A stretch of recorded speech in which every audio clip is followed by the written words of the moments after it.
India's economic landscape, trying to figure out what's going on over there. Lots to talk about for sure. We've got a financial newsletter from January 2025 and a bunch of top personal finance news stories from December 2024. All about India. We're going to break it all down for you so you know exactly what you need to know. Sounds good. And you know what? There's some pretty wild contrasts in this stuff. Oh, yeah. Like what? We've got a super hot startup scene happening while the rest of the world's economy is kind of shaky. Interesting. Plus, we're seeing strong business growth, but manufacturing is slowing down. Lots of moving parts, that's for sure. It's going to be a fascinating deep dive, that's for sure. I'm ready. All right, so the newsletter's got a few main parts. Okay. Macroeconomic highlights, like the big picture stuff. Got it. Then there's a section on recent reforms, like new rules and regulations. And of course, we have the essential tips for anyone thinking about starting a business. Always good advice. Plus, there's a good news section, which is always fun. Love some good news. And finally, we've got the top personal finance news from December. All right, let's do it. So what's the overall economic picture we're getting from the newsletter? Well, it's kind of a mixed bag, to be honest. Really? How so? On the one hand, you've got S&P Global Ratings and Fitch Ratings both predicting solid growth for India over the next few years. That's good, right? Definitely positive. They're saying this is because of strong consumer spending in cities and lots of investment in infrastructure. So things are moving and shaking over there. Yeah, and overall, consumers and businesses seem pretty optimistic. Sounds promising. But there's some red flags, too. Uh-oh. Like what? Manufacturing growth has slowed down, which is a bit worrying. I see. And then there are those global economic worries we always hear about. Those could impact India, too. Right, it's all connected. Exactly. So it's almost as if India is doing its own thing while the rest of the world kind of struggling. Yeah, it's like they're marching to a different beat. Exactly. So the question is, can India keep this up? Can they stay on this positive track while the rest of the world figures things out? That's the million-dollar question, isn't it? It really is. And you know what else I found interesting? What's that? Inflation. Oh, right. So in the U.S., inflation went up to 2.7% in November. Okay. But in India, it actually fell to 5.48%. Quite a difference. Yeah, it's a pretty big gap, don't you think? For sure. And it makes you wonder, what does it mean when two huge economies are moving in opposite directions like that when it comes to inflation? Exactly. What's going on there? I think a lot of it comes down to how the U.S. Federal Reserve and the Reserve Bank of India are managing things. Ah, the central banks, they pull the strings. In a way, yeah. So the Fed, they just lowered interest rates for the third time in a row. Trying to keep inflation under control. Yep, exactly. But they're also hinting that they might not lower them much more. They're being cautious. Okay. I see. Now, the RBI, on the other hand, they did something a little different. Oh, what did they do? They lowered what's called the cash reserve ratio, or CRR. CRR, that rings a bell, but remind me what that is again? It's basically the amount of cash that banks have to keep on hand, Yeah. like in their reserves. Right. So by lowering the CRR, the RBI is essentially putting more money back into the economy, trying to stimulate things. Interesting strategy. They also kept something called the repo rate unchanged, which is the interest rate at which banks can borrow money from the central bank. So two different approaches. The Fed's tapping the brakes a little, and the RBI is trying to keep things moving. Pretty much. And this is where it gets interesting for investors like you. Okay, I'm listening. These different strategies could create opportunities. Like how? Well, maybe one country's market becomes more attractive than the other, or maybe certain types of investments do better in one place versus the other. I see. So it's all about understanding those nuances and making smart choices based on what the central banks are doing. Exactly. But it's not just about opportunities. There are risks, too. Especially if you're thinking about investing in either the U.S. or India, you got to weigh those risks carefully. Right. Always got to be thinking about the downside. For sure. Okay, let's move on to something a little more uplifting, shall we? Sounds good to me. The good news section. Always a favorite. Always love some positivity. So, according to the newsletter, business activity in India hit a 4-month high in December. Wow, that's impressive. And both goods and services contributed to that growth, so it's a broad-based upswing. Excellent. And get this, they're saying that India's space economy is expected to triple in size over the next 10 years. Triple. That's huge. Yeah, it's like a whole new frontier opening up. Talk about opportunity. Exactly.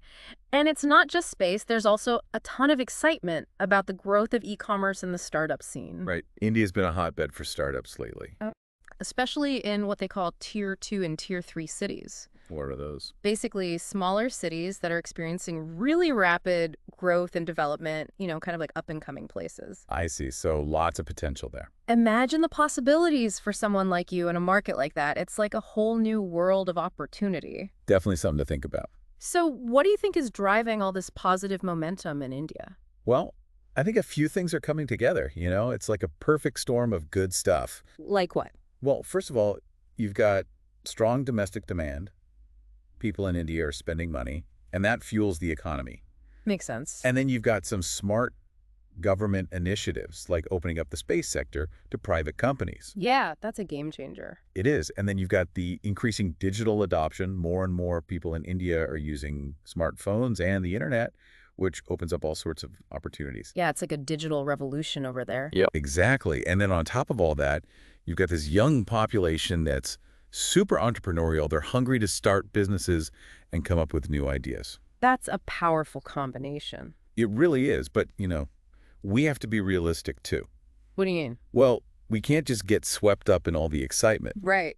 We still have to consider the bigger picture. Like those global economic worries we talked about. Exactly. Those are still out there, and they could definitely impact India too. So the question is, how sustainable is all this growth, especially with those headwinds blowing? Yeah, that's the big question, isn't it? It is. It's something investors need to be thinking about carefully.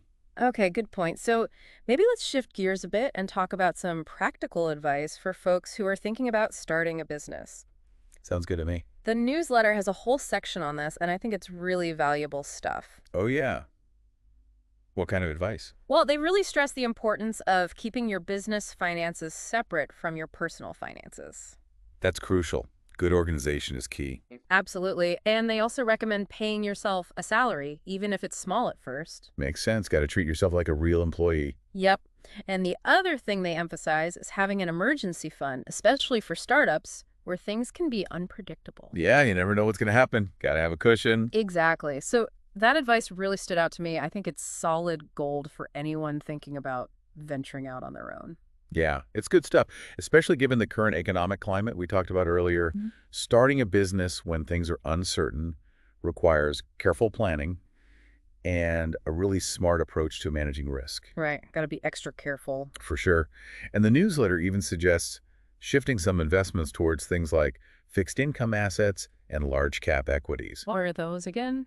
Basically, they're investments that are considered more stable, less risky. Okay, I see. So the idea is that if you're starting a business during uncertain times, you might want to prioritize stability in your other investments. Makes sense. Kind of balance things out. Exactly. All right. Well, before we wrap up this part of our deep dive, let's take a quick peek at the top personal finance news section. Okay, what's in there? Well, there's some really interesting headlines that I think could directly impact our listeners. Oh, yeah. Like what? Things like, should you be worried about interest rate risk? Good question. And how does the RBI's monetary policy affect your finances? Ah, that's important too. These are questions we'll be exploring in more detail in future deep dives. Looking forward to it. But for now, I think these headlines give us a taste of how all this big picture economic stuff actually trickles down and affects our everyday financial lives. Absolutely, it's all connected. Okay, so we've covered a lot of ground, but what have we learned so far? Well, I think the key takeaway is that India's economy is a really dynamic mix of challenges and opportunities. Right, it's not all sunshine and rainbows, but there's a lot of potential there. Exactly. And to make good financial decisions, you need to understand what's happening globally, what the Indian government is doing, and what's going on in specific sectors of the economy. It's like a puzzle. You got to put all the pieces together. Exactly. And that's what we're trying to do here on the Deep Dive. Helping you make sense of it all. One piece at a time. It's interesting. We've talked about all this economic stuff, but we haven't really touched on how climate change might affect India. That's true. It's something to think about, right? Yeah, Especially for long-term financial plans. absolutely. It's a factor for sure. India is particularly vulnerable to things like extreme weather, floods, droughts, that kind of thing. Yeah, and resource scarcity too. That's a big concern. Right, so those risks could really have an impact on different parts of the economy. No doubt about it. It's a piece of the puzzle we can't ignore. Okay, well, let's go back to the newsletter for a minute. Okay. There's a section on reforms that I wanted to dig into a bit more. Yeah, there were some interesting developments. It seems like both SEBI, that's the Securities and Exchange Board of India, and the RBI have been busy making changes. They have been active, lots of new initiatives. So what's SEBI been up to? Well, they're really focused on making investing more accessible and transparent for everyone. That sounds good. For example, they've changed the rules for investment advisors and research analysts. How so? They've made it easier for people to enter those fields, less red tape. Well, interesting. So opening things up a bit. Exactly. And they've also relaxed some requirements for smaller businesses that want to list on the stock exchange. Trying to encourage more participation. That's the idea, especially from smaller players. I see. And what about this new T+0 settlement option? Ah, yes, that's a pretty big change. It's for the top 500 stocks, right? That's right. Can you explain what that means exactly? Sure. T+0 settlement means that trades are settled on the same day they're made. So like instant. Pretty much. Usually it takes a day or two, right? Yeah, that's called T+1 or T+2 settlement. Right. Okay. So this T+0 thing, what's the impact of that? Well, it could make the market more liquid, which means it's easier to buy and sell stocks. Okay, that makes sense. It could also attract more short-term traders, folks who are in and out quickly. Interesting. Something to watch for sure. Definitely something investors should be aware of. And they also made it easier for investors to name a beneficiary for their securities. Yeah, that's important. It's not something anyone wants to think about, but it's good to have things in order, just in case. Absolutely. Planning ahead is key. Oh, and what about this new agency, PAR-RV? Past Risk and Return Verification Agency. What a mouthful. It is. But it's a good thing. Basically, they're going to be checking the performance claims made by different investment products. Oh, so like a watchdog. Exactly. They'll make sure that what companies are saying about their returns is actually true. That'll be helpful for investors. Definitely. It's all about transparency and making sure people have the information they need. So SEBI has been busy. What about the RBI? They've been active too. Their focus is on strengthening the financial system and making it more inclusive. Okay, I like that. For example, they've made some changes to prepaid payment instruments, or PPIs. Like digital wallets and stuff. Exactly. They're allowing PPIs to work with UPI transactions. UPI, that's India's main mobile payment system, right? That's right. So this means users of digital wallets can easily transfer money through UPI. So it's all becoming more seamless. Exactly. It's all about making digital payments smoother and more accessible, especially for people who might not have traditional bank accounts. Yeah, that's a big step towards financial inclusion. It is. And the RBI is also working to make banking transactions more transparent and secure. In what way? Well, they've told banks they have to implement a system that lets customers verify the name of the person they're sending money to before they make a transfer. That's smart. Yeah, simple but effective. It should help reduce errors and prevent fraud. It's like a double check system. So it's impressive to see both SEBI and the RBI taking these steps to improve the financial system in India. They're definitely proactive. And these reforms, along with the positive economic trends we talked about earlier, suggest a pretty bright future. Yeah, things seem to be moving in the right direction. I'd say so. But, we always have to keep things in perspective. Right, there are always challenges. We've talked about global economic uncertainties and climate change, but there are other factors too, like geopolitical risks, technological disruptions, even social and political dynamics within India. It's a complex landscape. It is, but with the right knowledge and careful planning, individuals and businesses can navigate these complexities and find success. Okay, well, let's go back to the newsletter's advice for entrepreneurs for a moment. Sure.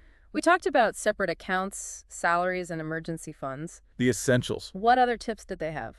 Well, one that really stood out was finding mentors. Oh, yeah. That's always good advice. It is. Having experienced people to guide and support you as you build your business can be invaluable. Especially when you're just starting out. Exactly. It's like having a roadmap and a guide all in one. Makes the journey a lot less daunting. For sure. And the newsletter also emphasizes the importance of understanding the opportunity cost of becoming an entrepreneur. What does that mean exactly? Well, it means thinking about what you're giving up to start your own business. Like a steady paycheck. Yeah, the salary you could be earning if you were working for someone else. Ah, I see. It's like weighing your options. Exactly. It's all about making informed decisions and being realistic about the financial implications. It's easy to get caught up in the excitement of starting your own thing. It is, but it's important to be practical too. And another thing they mentioned was insurance, right? Yes, having enough insurance coverage is crucial. What kind of insurance? Well, it's not just about life and health insurance for yourself and your family. Right, there's more to it. You also need insurance for your business assets, like vehicles, property, equipment. Oh, I see, to protect yourself from the unexpected. Exactly. You never know what might happen, so it's best to be prepared. Good advice. It's easy to overlook that stuff. It is, but it's so important for peace of mind.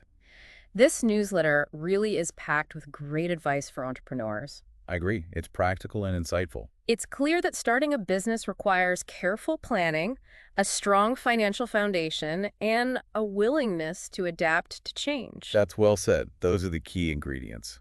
And you know, while the newsletter focuses on those practical financial tips, it also reminds us that mindset and resilience are just as important. Yeah, you got to have the right attitude. Starting a business is like a roller coaster. There are going to be ups and downs. Definitely. It's not for the faint of heart.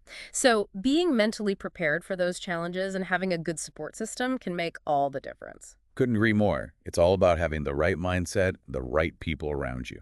Okay, well, we've covered a lot of ground today, from macroeconomic trends and government reforms to personal finance tips and the entrepreneurial journey. It's been quite a deep dive. It has, but before we wrap up, I want to go back to those top personal finance news headlines from December. Yeah, those were interesting. They seem really relevant to our listeners, don't you think? They are. They cover a lot of important topics. Oh, what? Well, there's one about interest rate risk, another one about how the RBI's monetary policy affects your finances. There's also stuff about retirement planning and avoiding scams. It's like a crash course in personal finance. Pretty much. These are all things that can directly impact people's financial well-being. And we'll be diving deeper into some of these topics in future episodes. Stay tuned for those. But for now, I think it's a good reminder that staying informed is key. Absolutely. Knowledge is power when it comes to managing your money. Well, that brings us to the end of part 2 of our deep dive into India's economic landscape. Wow, time flies when you're having fun with finance. It does, but we're not done yet. There's still more to uncover. What's next? Well, in the final part, we're going to take a closer look at the potential impact of climate change on India's economy. That's a big one. It is, and we'll also examine those intriguing personal finance headlines in more detail, maybe even uncover some hidden gems that the newsletter didn't have space to cover. Sounds intriguing. I'm looking forward to it. Me too. So join us next time for the exciting conclusion of our deep dive into India's economic landscape. Don't miss it. Welcome back. It's the final part of our deep dive into India's economic landscape. We've covered a lot of ground, haven't we? We have. From the broad strokes of economic trends to the nitty-gritty of starting a business, it's been quite a journey. Hopefully, our listeners are feeling more informed and prepared to navigate their own financial paths. That's the goal. And in this last part, we're going to revisit a few key themes. Okay, sounds good. We'll be taking a closer look at those personal finance headlines from December 2024 and exploring how climate change could impact India's economy. All right, those are big topics. They are. And who knows, maybe we'll even uncover some insights that the newsletter didn't have room for. I'm all ears. So let's start with those personal finance headlines. One that really caught my eye was, what is interest rate risk? I feel like a lot of people hear that term but don't fully grasp what it means. It's definitely one of those concepts that can seem a bit technical. Yeah, but it's crucial, especially now when interest rates are fluctuating so much. You're right. It's more relevant than ever. So break it down for us. What is interest rate risk? Basically, it's the possibility that your investments could lose value because of changes in interest rates. Okay, so let's say I own a bond and interest rates go up. What happens then? In that scenario, the value of your bond would likely go down. So it's like an inverse relationship. Higher interest rates, lower bond values. Exactly. And this risk isn't just for bonds. It applies to other investments that pay a fixed income, and even some types of loans. So it's something investors really need to be mindful of. Absolutely. It's a factor to consider when making any investment decisions. Another headline that got me thinking was how RBI's monetary policy controls economic factors that impact your finances. Ah, yes, the RBI. They play a big role. We all know the RBI does important stuff, but how does it actually trickle down and affect our everyday lives? It's all about the ripple effect. The RBI's decisions about things like interest rates and the money supply have a huge impact on the entire economy. Give us an example. Sure. Let's say the RBI lowers interest rates. That makes it cheaper to borrow money, which can encourage spending and investment. So it can stimulate the economy. Yeah, but there's always another side to the coin. If the RBI raises interest rates to combat inflation, it can actually slow down economic growth. Right, it's a delicate balancing act. It is. And these actions impact all sorts of things: the interest you earn on your savings, the cost of loans, even the prices you pay for goods and services. Wow, it really is interconnected. It's like a complex web. It is. Everything is linked in some way. Okay, let's shift gears for a bit and talk about climate change. Right. As we mentioned before, the newsletter didn't directly address this, but it's becoming an increasingly crucial factor for investors and policymakers. Couldn't agree more. It's something we can't ignore. What kind of risks does climate change pose to India's economy? There are both short-term and long-term risks to consider. Like what? Well, we're already seeing more extreme weather events: floods, droughts, heat waves. Yeah, those are becoming more frequent and intense. Exactly. And they can disrupt agriculture, damage infrastructure, displace communities. All of that leads to economic losses. It's scary to think about the impact on people's lives and livelihoods. It is a serious concern. And beyond the immediate impacts, there are long-term risks to consider too. Oh, right. Like what? Things like rising sea levels, water shortages, changes in disease patterns. These factors could affect everything from coastal communities to agricultural productivity to public health.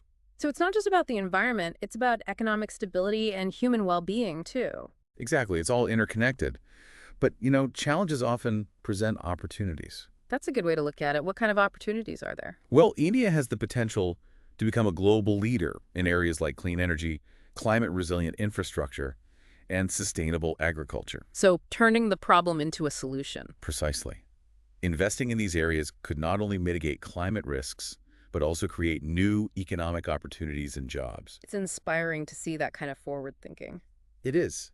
And it brings us back to that entrepreneurial spirit we talked about earlier. Oh, yeah. India has a lot of that, doesn't it? It does. India's young, innovative population is already developing solutions to tackle climate change and other pressing challenges. There's that ingenuity again. What kind of things are they working on? Everything from clean technology startups to social enterprises focused on sustainability. There's a wave of entrepreneurship aimed at making a positive impact. It gives you hope for the future. It does. It's proof that positive change is happening. Well, it seems like we've come full circle in our deep dive. We have covered a lot of territory. We started with a broad overview of India's economy, explored government reforms in the financial system, examined tips for personal finance and entrepreneurship, and even considered the challenges and opportunities of climate change. It's been a comprehensive exploration. It has. And hopefully our listeners feel equipped with knowledge and insights to navigate their own financial journeys and contribute to a more sustainable future. That would be fantastic. So, to wrap things up, I want to emphasize that this is just the beginning. I mean, Well, the learning never stops. We encourage you to keep exploring these topics, stay curious, and never be afraid to ask questions. couldn't agree more. The more we learn, the better decisions we can make. Thank you for joining us on this deep dive into India's economic landscape. It's been a pleasure sharing these insights with you. And remember, knowledge is most valuable when we understand it and put it to use. Absolutely. Take what you've learned and make it work for you. Until next time, keep those knowledge-seeking minds engaged. Stay curious.